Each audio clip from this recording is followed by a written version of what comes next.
and so forth. So there was the practicalities of Tawheed there. But maybe I could call it self-imposed restrictions. So now we come to A'raf, and we started A'raf last week.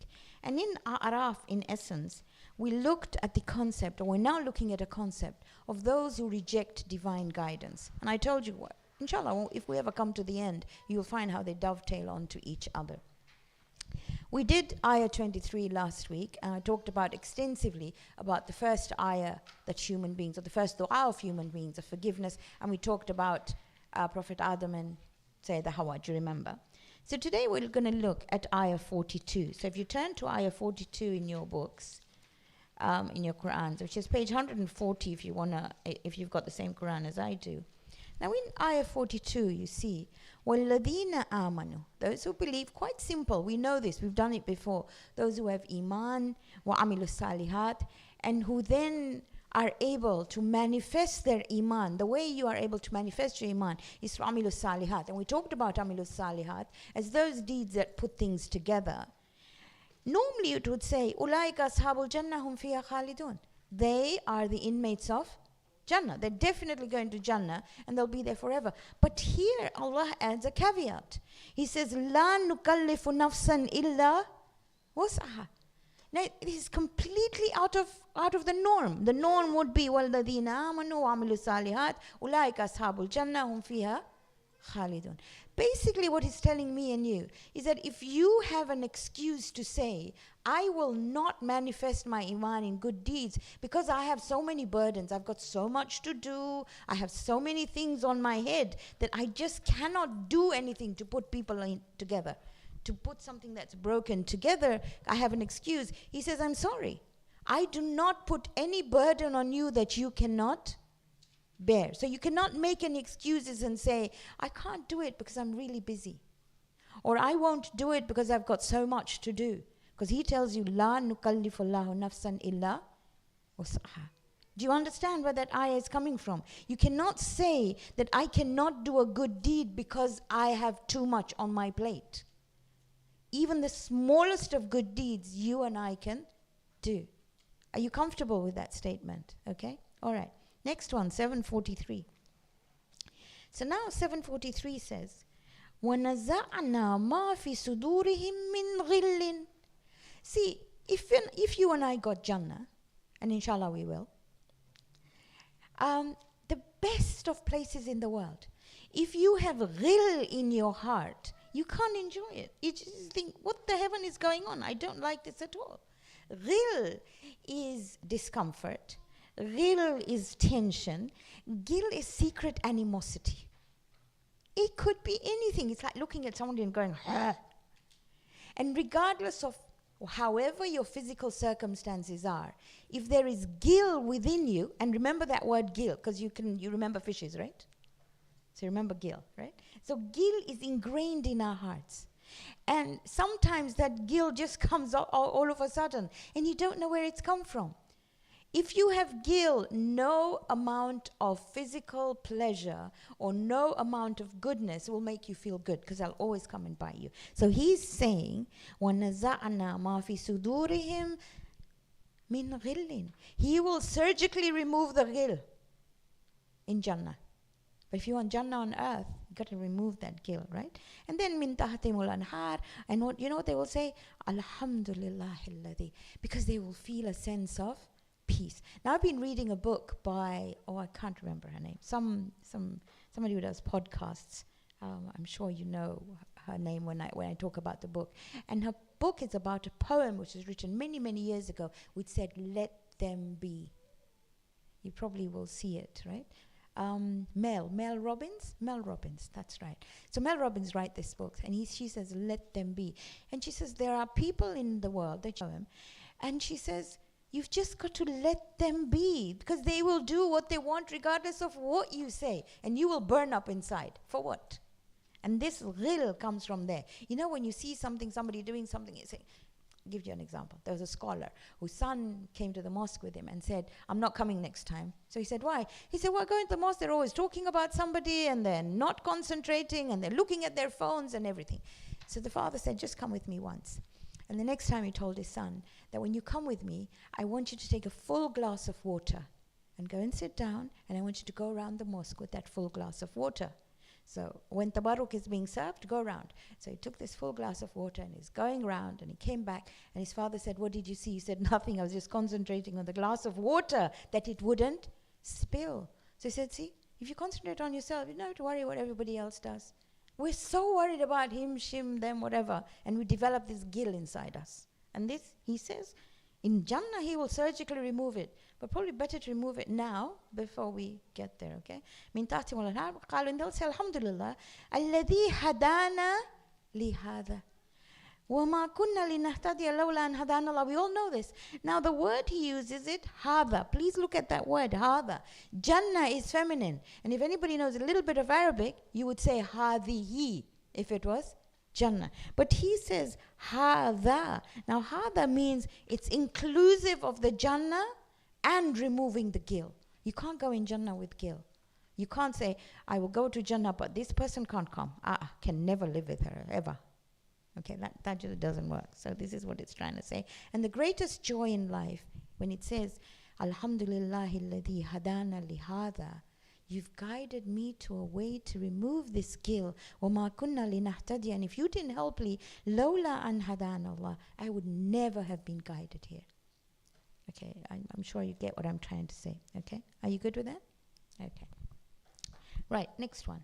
746. Now this is the bit where this surah comes from, right? So 746 talks about A'raf.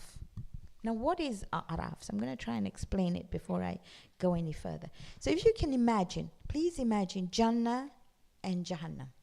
And in between, there is this elevated place called A'raf. Comes from Arafah, to know each other. You know that? Okay.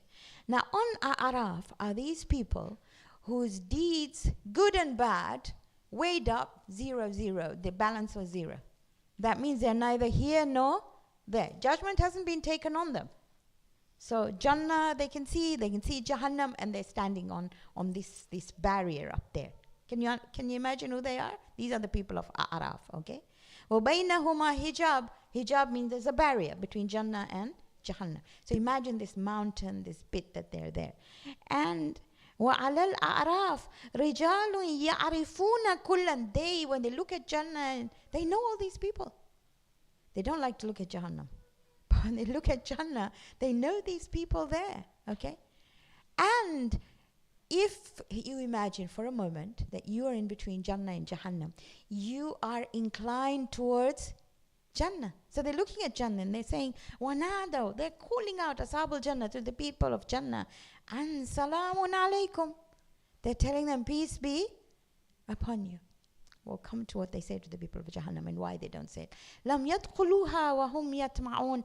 And they say, we haven't got there, but you know what? Tama is in Swahili, tama, it means I really want something, right? And the same, it comes from the Arabic language. Tama'a is like want something so much. So they're looking at the people of Jannah and they're thinking, I just want to get there. How do I get there? I mean, somebody give me one good deed. I just want to get there, because that's what they like. Right, next ayah, what happens? وَإِذَا صُرِفَتْ أَبْصَارُهُمْ. Now, sarafa in Arabic means they're forced to turn the other way. They don't want to. They don't want to look at Jahannam at all. I told you, sarf is to alternate, but here it means to actually turn. I told you when I'm watching a movie that my husband likes, which has lots of killing in it, I take the blanket and I put it over my head and I say, is he over? Is he over? That's basically what happens, okay? And he says, yes, and I look and somebody's killing each other, okay? And he seems to like that. Anyway, let's not talk about him yet. His sister is here. So, sorry. So Sarafa is, they're forced to look at Ashabun Nar. They're actually turned. Kalu. And they raise their hands and they say, Rabbana la taj'alna ma'al qawmith zalimin. Why didn't they say Salamun Alaikum? Because you're supposed to say Salam to everyone. Because in the dunya, when you say Salamun Alaikum, it's uslubu dua. It is saying, may the peace of Allah be on you. But in Akhirah, it's haqq. And you're looking that there is no peace onto them. Are you getting me? They're forced to look there. They say, we don't want to come there. Now, time is gone. They're looking for somebody to give them some good deeds. So they want to look at Jannah. Can you imagine the predicament? Okay, all right. 748. وَنَادَى أَصْحَابُ الْأَعْرَافِ. رِجَالًا يَعْرِفُونَهُمْ بِسِيمَاهُمْ. So those people on the A'raf are calling out to these people who are in Jahannam, and they're saying, مَا أَغْنَى أَنْكُمْ جَمْعُكُمْ وَمَا كُنْتُمْ تَسْتَكْبِرُونَ. It didn't help you, did it? All that stuff you accumulated and all that stuff you're arrogant about, and they're looking themselves in themselves and thinking, is that what got me here? Part of what might have got me here is my arrogance. And see, this whole surah is about ghafla and kibr, and we'll go into it in a little while. So they're thinking to themselves as well. Are you good with this explanation of our Araf? Okay, there's a lot more, but I've just picked 3 ayat. So you understand, when you're standing there with 0, 0, 0, it's always nice to add 1 or more, because you never know where that will come from. Yeah? Okay, all right. 7:55. I'd love to have gone further, but anyway, 7:55. Now here, we're talking about how to do dua. How do I do dua? Okay? So that's this ayah is basically, you've got some dua hands and you put them onto them. So he says, Ad'u rabbakum. You want to do dua to your Rabb? Do it tadarru'an wa khufya. Now, tadarru'an is when you sneak closely to someone. You try really hard. I don't know, when my children were young, sometimes you woke up in the morning and they were in your bed. Or you realized when they were kicking you. Or if they thought you'd get angry, they'd sneak near you on the floor. But they were there. That's tadarru'an. You want to get so close to Allah, and the only way you can do it is if you're physically and emotionally overpowered. Those children only came in because they were scared, and they thought the only place we will find safety is with my parents. And we didn't realize that. We thought they were being a pain. Okay? So here, tadarru'an means to sneak in as much as possible, as close to Allah, and that is physically and emotionally being overpowered. And khufya is, maybe I can say again, secretly and quietly. So dua is not supposed to be read on a microphone. I know we read here because we have to read it together. But dua was never meant to be as something to show off. Because he says, إِنَّهُ لَا يُحِبُّ الْمُعْتَدِينَ. Mu'tadin is somebody who makes a performance, who makes a big show of it. There's a wonderful story that we tell children about a man who was at the mosque, and he was praying, and then it was raining outside, and he heard a noise behind him. So instead of reading his dua as normal, he pulled it and he made it longer and he made it beautiful. When it turned out, it was a dog who had come in from the rain. Okay? So it's a story to remember, because stories are good to remember. Du'as are there to come from here. And you can talk to him. These du'as that the Masumeen teachers are good, because they tell us how to verbalize ourselves, but talk to him in your own language. That's how it helps. Right, 799. Now 799, you have to look at the ayat before. You have to look at 97 and 98. And 97 and 98, it's not up there on the screen, but it's in your Qurans. Basically tell you that people are so secure, they don't realize that anything can happen. So here in 97 you will see, it says, are they secure at night when they go to sleep? Or are they secure in the morning when they're going around their entertainment? Don't they realize, أَفَأَمِنُوا مَكْرَ اللَّهِ, are they feeling so safe at the consequences of what they have done? You mean it won't come back to them? If we didn't do istighfar, if we didn't do dua, if we didn't do tawbah, then the consequences of what you and I do will come back. In the outside world, they call it karma. Have you heard of the word karma or whatever it is? It says, don't worry about it. You do the best you can. It will come back. That is why dua, istighfar, tawbah are good. He says, Afa'aminu makrallah. And makrallah, the plan of Allah is always, what you do will come back unless you erase it out. So that is why we had so much istighfar and dua and tawbah. I'm repeating that. And he says, فَلَا يَعْمَنُ مَكْرَ اللَّهِ إِلَّا الْقَوْمُ الْخَاسِرِينَ. The only one who feels secure from the consequences of their actions is the one who is khusr, who is literally in loss. Khusr is actually loss. Okay? So anything I do, even if I talk about somebody and I think they haven't heard and they don't know, and whatever the case is, it will come back unless I ask for forgiveness. Okay? All right, so that's makr Allah. Just wanted to put it down there. Oh, 107. I love this one. You're a bit scared, no? Even I am. Okay. So 107, the reason I put it in, only you know the story, but the reason I put it in was فَأَلْقَى, so he threw, فَأَلْقَى عَصَاهُ, he threw his asa, فَإِذَا هِيَ ثُعْبَانٌ مُبِينٌ, it became a big snake. Now in the Quran, 3 places where 3 types of words that say snake. ثُعْبَان is a snake that's huge. You get? And you'll find it in this surah. In Surah Taha, in fact it's 2020, Surah number 20, ayah number 20, you will see the word used for the same snake is hay. Hay is a snake with fangs. Thu'ban, large. Hay, fangs. And the other one you will find is Jan, and you will find that in, not Jan as in Urdu or whatever, right? Different. You call somebody Arabic Jan, it's snake. Okay? Be careful. I told you the moment I said Surah, that was many, many years ago, everybody wrote to Marhumul Askar and said she's calling the Quran Surah, which in our language is pig. Okay? So in this language, Jan, in Arabic, Jan is a snake which is fast, agility. And you will find that Surah number 26, ayah 45, and Surah number 27, ayah 10. So you've got a sticker of a snake that you can put in there. But in that Quran, put in Thu'ban, put in Hay, and put in Jan. I hope you won't call people Jan anymore, okay? Unless you're speaking in Urdu. Okay. 7:120. Now what happened here? You all know this story, but I put it in because of the sajda. وَأُلْكِيَ السَّحَرَةُ سَاجِدِينَ.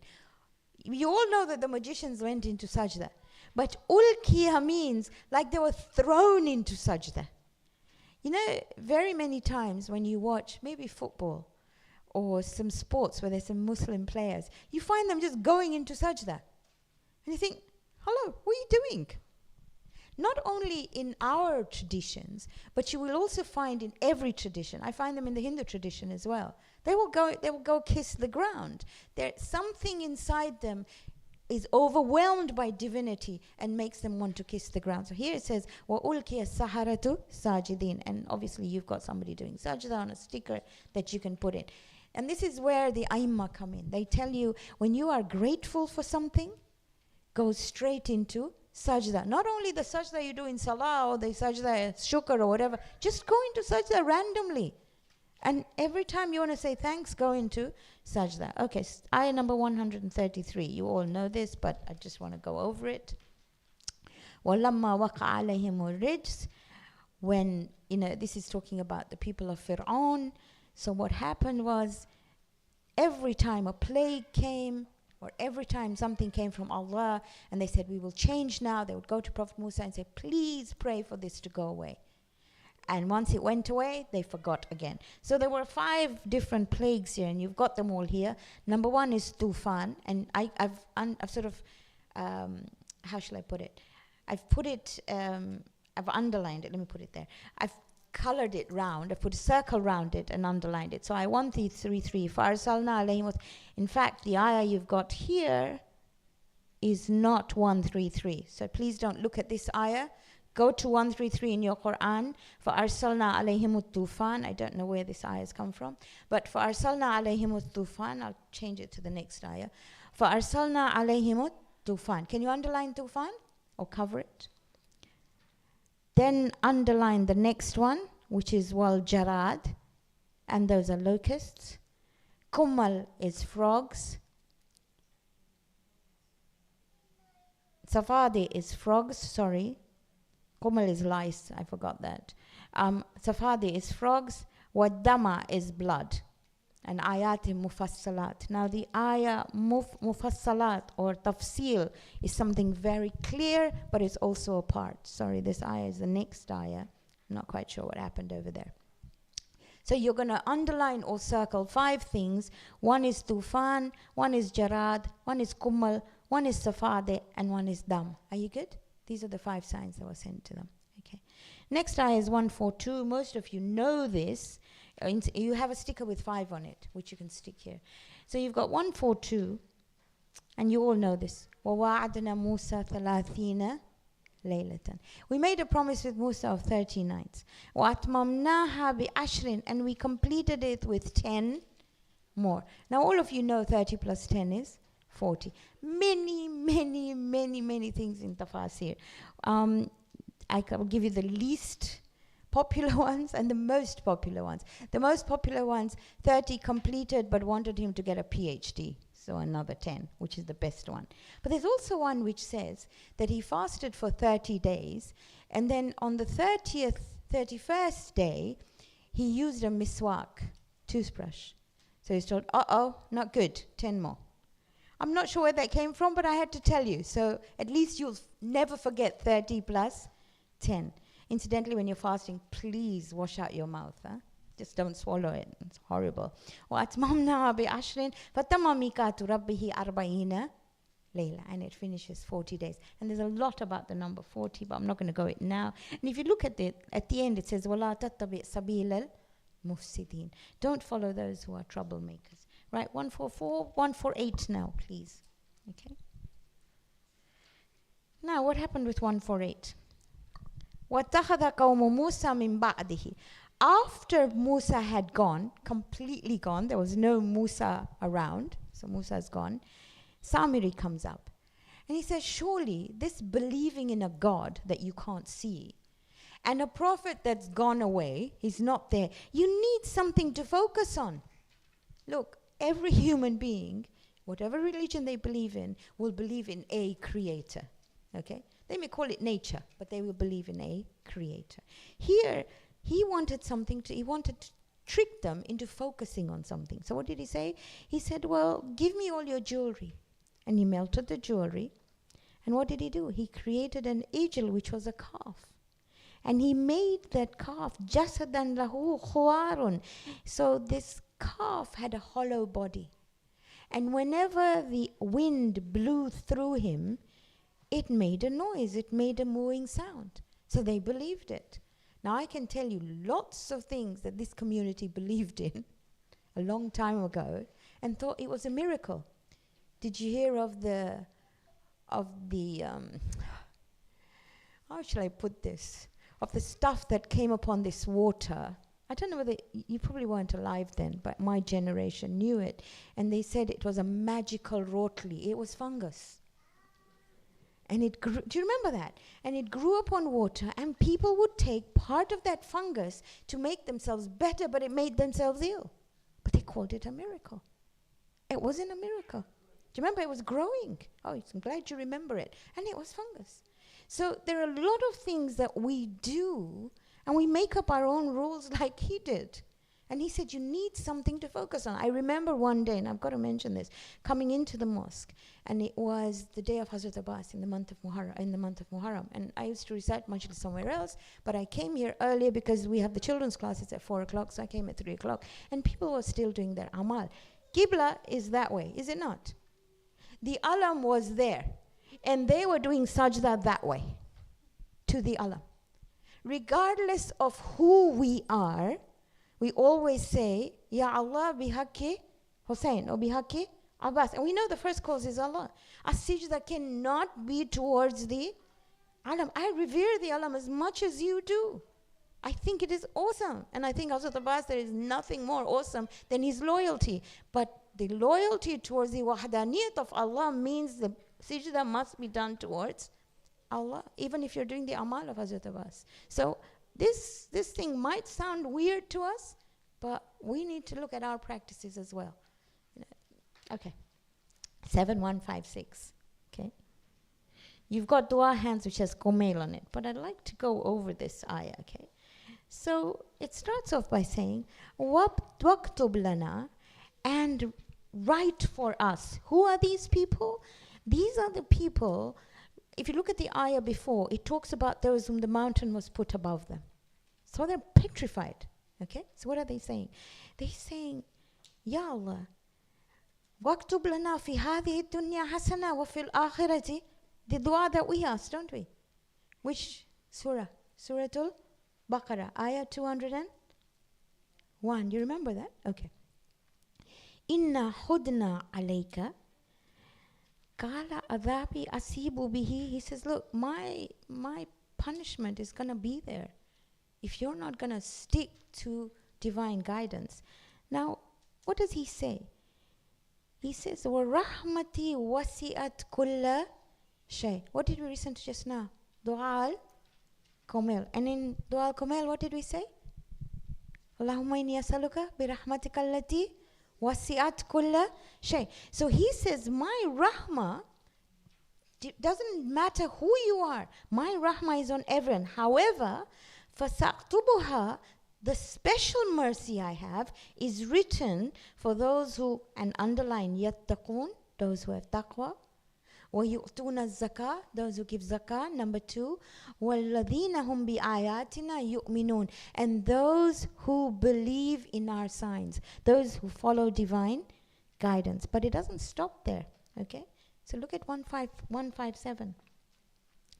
So we did 3, taqwa, zakah, and believing in his signs. Who is he telling this to? To the Bani Israel, to whom this mountain is raised. They can see a mountain hovering above them. They're petrified. But he's saying, look, my special mercy is going to be on these, and also on those who, if you look right at the top of Ayah 157, الَّذِينَ يَتَّبِعُونَ الرَّسُولَ, those who follow the Rasul, النبي الأمي, the one who will be the Ummi, born in Makkah, وَيَضَعُ عَنْهُمْ إِسْرَهُمْ وَالْأَغْلَالِ. And you know what he's going to do? He is going to remove all your isr. Isr, in essence, is, I'm going to try and explain it in an easy way. Isr is like a heavy burden on my shoulders. He will remove your burdens and he will break your chains. Which chains? The chains of tradition. The chains of carrying somebody else's burdens and thinking it's all up to me to do this. He says this prophet is going to break all this up.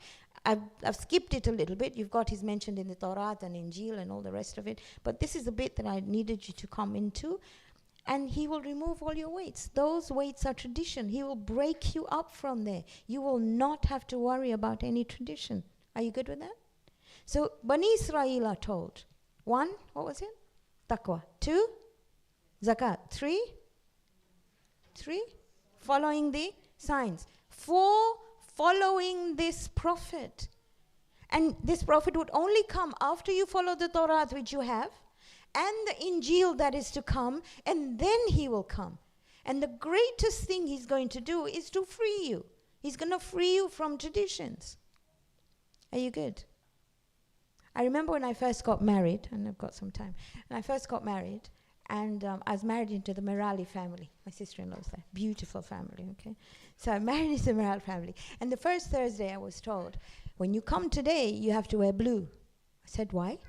They said, because somebody's died. I said, I don't have anything blue. They said, brown. I said, I don't have anything brown. I said, you can't wear black. That's only for Hussein. I said, Alhamdulillah Rabbil Alameen. Blue or brown, I didn't have it. I wore red.